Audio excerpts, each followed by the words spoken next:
Welcome to the Deep Dive. Today we're looking past the uniforms and the flashing lights. We're talking about the huge private security industry. I mean, it's everywhere, protecting businesses, homes, you name it. But who watches the watchers? That's precisely the job of the Private Security Industry Regulation Act, Act 56 of 2001.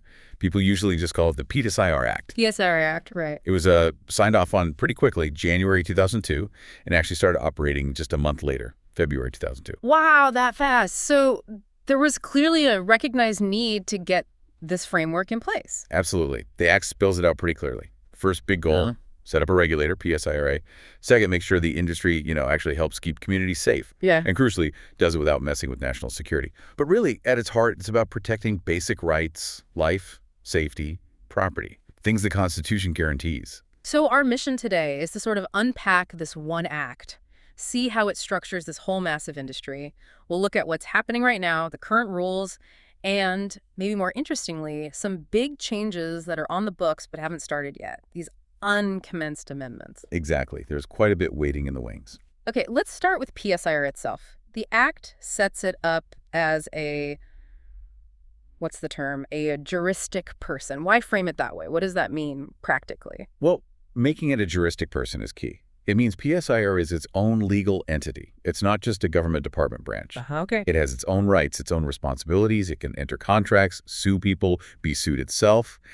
Basically, it gives the authority real teeth to enforce the regulations independently. Right. Independence is crucial for a regulator. And what are those teeth supposed to bite into? What's PSIRA actually trying to achieve? What are its main goals? Well, fundamentally, you can think of PSIRA as a kind of quasi-state regulator for a private industry.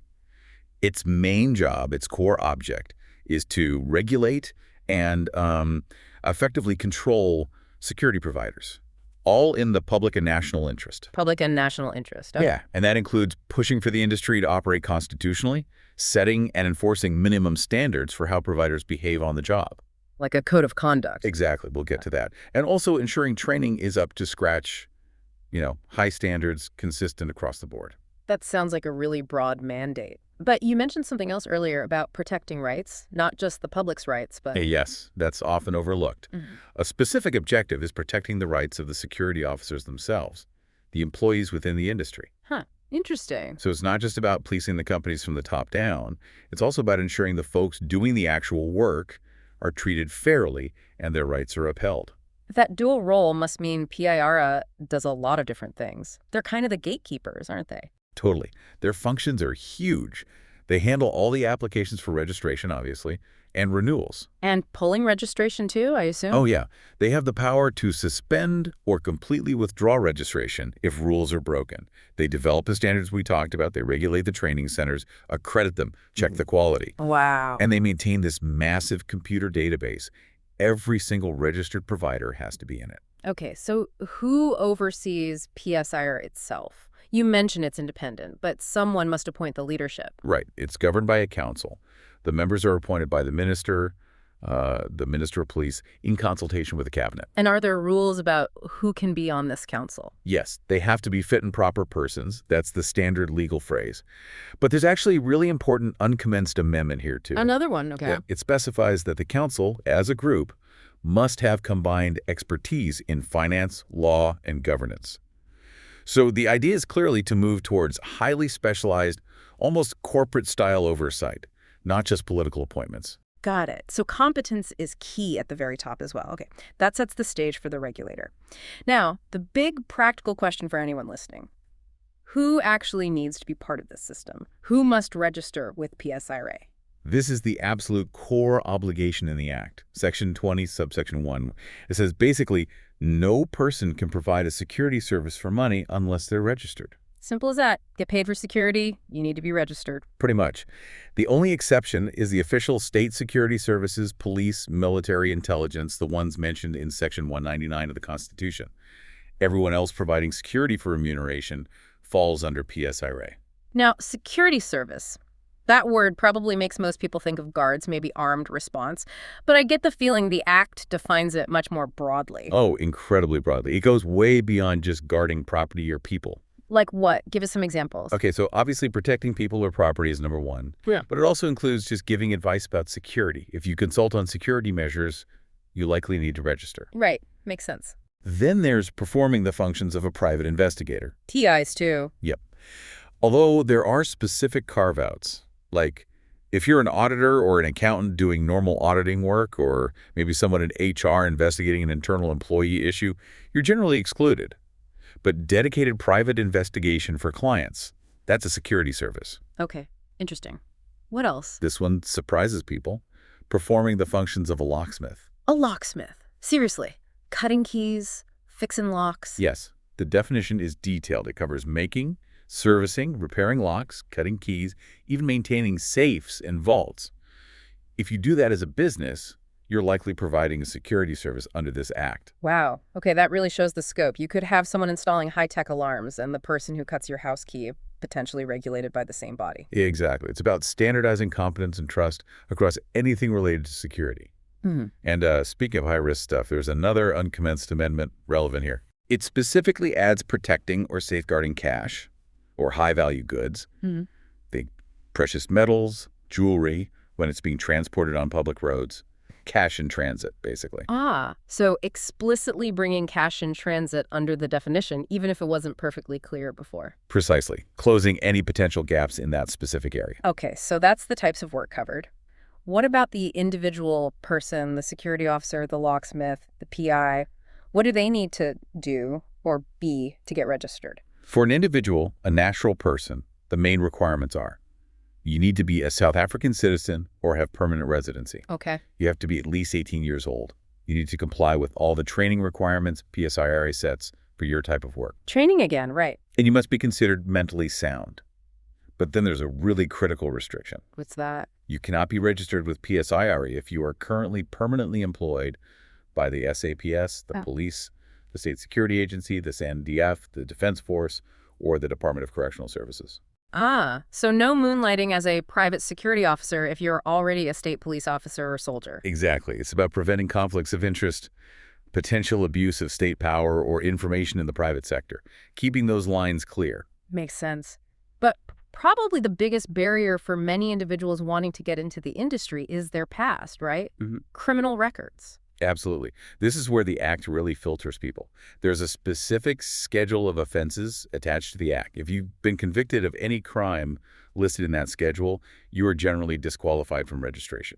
And what sort of crimes are we talking about? Well, it's pretty extensive. You've got the very serious ones, obviously. High treason, murder, robbery, rape, public violence. Okay, the major violent crimes. Right. But it also includes any offense involving an element of dishonesty, so fraud, theft. Also, specific offenses under firearm laws or anything related to corruption under the Prevention and Combating of Corrupt Activities Act. It casts a very wide net. So the goal is really to ensure that anyone registered is fundamentally trustworthy. No history of violence or dishonesty. That's the intention, yes. Integrity is paramount in this industry. Okay, we've covered the individual getting registered. What about the companies, the security businesses themselves? Is it enough if their guards are registered? No, definitely not. Section 20, subsection 2 deals with this. The business itself, whether it's a company, a closed corporation, a partnership, it must be registered as a security service provider. Right, the entity needs registration. But it goes further. Every single person who performs executive or managing functions in that business must also be individually registered with PSIRA. So the directors, the managers, they all need personal PSIRA registration too. Yes. The fit and proper person requirement, the need for registration, it goes right up the chain of command to the very top of the company. Accountability isn't just for the guards on site. Okay. Now, we've hinted at these uncommenced amendments a few times, things written into law updates but not yet switched on, so to speak. Let's really get into the two big ones now. They seem like game changers. Starting with who can own a security company. This foreign ownership rule sounds massive. It really is. It's probably the most significant, potentially controversial uncommenced amendment. It's in Section 22, added by the 2014 Amendment Act. And what does it say? It states that a security business can only be registered if, and this is the key part, at least 51% of the ownership and control is exercised by South African citizens. 51%. Wow. So majority South African owned and controlled. That's the default. The minister does have the power to potentially prescribe a different percentage for certain categories of security businesses, but the starting point, the main rule, is 51% South African. What's the thinking there? Why legislate ownership like that? Well, the clear intention seems to be about ensuring national control over what's seen as a strategically important sector. Private security interfaces with policing, national key points, critical infrastructure. The idea is to keep majority control domestic. But wouldn't a rule like that potentially scare off big international security companies? Companies that might bring investment, advanced technology, maybe expertise we don't have locally. That's the big debate, isn't it? It creates this tension. You're essentially trading potential foreign investment and access to global resources for guaranteed national control.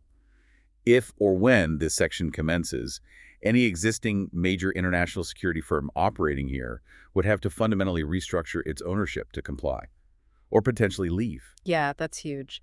Okay, what's the other major uncommenced change? You mentioned something about operations outside South Africa. Right, this is Section 36A. It deals with the extraterritorial application of the Act. So South African companies providing security services abroad. Does PSIRA currently regulate that? Not explicitly like this. Section 36A says that any person or company based here who recruits, trains, hires out, or sends people to provide security services outside the Republic must comply with the Act. How? What do they have to do? They have to provide quarterly reports to the PSIRA director detailing these activities, and critically, they must ensure their activities don't fall foul of other existing laws, specifically the Prohibition of Mercenary Activities Act and the Regulation of Foreign Military Assistance Act. Ah, so it links private security work abroad directly to laws preventing South Africans from acting as mercenaries or providing unauthorized military help overseas. Exactly. It puts these private international security deployments firmly under the umbrella of national security oversight. It's not just a commercial venture anymore. It's treated as potentially impacting foreign policy and national security. Okay, so the state is definitely asserting more control, both domestically with ownership and internationally with overseas operations through these plan changes. What happens if companies or individuals just ignore these rules? Particularly the basic one, failing to register in the first place. What are the penalties? They're serious. The Act treats operating outside the regulatory system very seriously. If you break that fundamental rule, Section 2021, rendering a service without being registered, or if you keep operating while your registration is suspended. Yeah. For an individual, a first conviction can mean a fine or prison for up to 5 years. 5 years just for not registering. Yes. And a second conviction, that jumps to potentially 10 years in prison. Yeah. For companies, there are substantial fines. Wow. That really underscores how important the state views this registration and control. What about that international reporting rule you mentioned, failure to report on overseas activities? That's also treated very seriously. Failure to comply with Section 36A, the reporting on services outside the Republic, that can also lead to up to 10 years imprisonment for an individual, even on a first conviction. Okay, the message is clear. Comply or face significant consequences. One last piece, you mentioned a code of conduct earlier. How does that fit in? Right, the Code of Conduct, Section 28.